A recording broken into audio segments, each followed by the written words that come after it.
স্বর্গ কোনটা? কুটস্থ। স্বর্গের স্বর্গ সম্বন্ধে তোমরা যা যা জানো, যত আনন্দ, যত খুশি, যত ভালো কিছু, কুটস্থ থাকলে ওগুলোই তো হয়। কেন? কেন আনন্দ, কেন এত ভালোবাসা, কেন এগুলো? তো মন তো নাই। এবার মন যখনই নেই, তখন তোমার আনন্দেরও সীমা নেই। সে তো অফুরন্ত আনন্দ, বুঝনি? ওই যে অফুরন্ত আনন্দ কুটস্থতে তুমি আছো, এটাই তো স্বর্গ। স্বর্গ মানে কি তোমাদের যদি বলা হয়, তোমরা একটা একটা কথাতে বলবে যে খুব আনন্দে মানুষ থাকে ওখানে, অনেক ফেসিলিটিস থাকে বা আদার্স, মানে সবটাই তো ভালো। কুটস্থে থাকাটাই স্বর্গ, ওখানেই তোমার সমস্ত আনন্দ, অনাবিল আনন্দ। কারণ আমার চঞ্চল মন আর নেই, যে আমাকে দুঃখ, কষ্ট, ডিপ্রেশন, অ্যাংজাইটি, ওভার থিঙ্কিং দেয় আর ওখানে কাজ করতে পারছে না। তাই এই প্রকারে যিনি হরির উপাসনা করেন, তাহার সর্বনাশ হয়। অর্থাৎ যে ইন্দ্রিয়গণের দ্বারা জীব বিষয় ভোগ করে, তাহারা কার্যরহিত হইয়া যায়। ইন্দ্রিয় সর্বনাশ হলো না? হরি ভজলে সর্বনাশ, তাহলে ইন্দ্রিয়র সর্বনাশ হলো।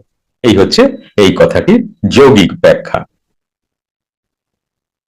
হরি স্থির প্রাণ তখন সাধকের সকল প্রকার ইন্দ্রিয়াভিমুখী মনের হরণ পূর্বক নাশ করেন।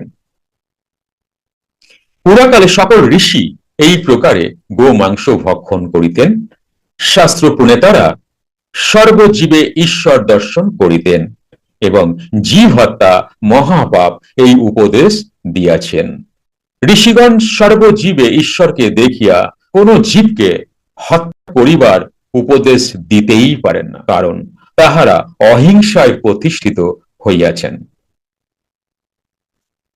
শাস্ত্রকারগণ আকারে ইঙ্গিতে সবই বলিয়াছেন, কিন্তু বর্তমান কালে তাহা সবই বাহ্য ব্যাপারে পর্যবসিত হইয়াছে। তিনি যোগ সাধন শিক্ষা দিতে গিয়া সকল ভক্তকে বলিতেন, ক্রিয়াযোগ অত্যন্ত সূক্ষ্ম, ক্রিয়াযোগ অত্যন্ত সূক্ষ্ম কর্ম। তাই সকলেরই উচিত পুনঃ পুনঃ গুরুর সান্নিধ্যে উপস্থিত হইয়া ক্রিয়াযোগ দেখাইয়া লওয়া এবং উক্ত বিষয়ে গুরুর উপদেশ বারংবার গ্রহণ করা। ফ্রি মেডিটেশন ক্লাস প্রতি রবিবার রাত 8টা থেকে 9টা অবধি জুম অনলাইনে। ফ্রি ক্লাসটি পেতে হোয়াটসঅ্যাপ করুন 9903680146।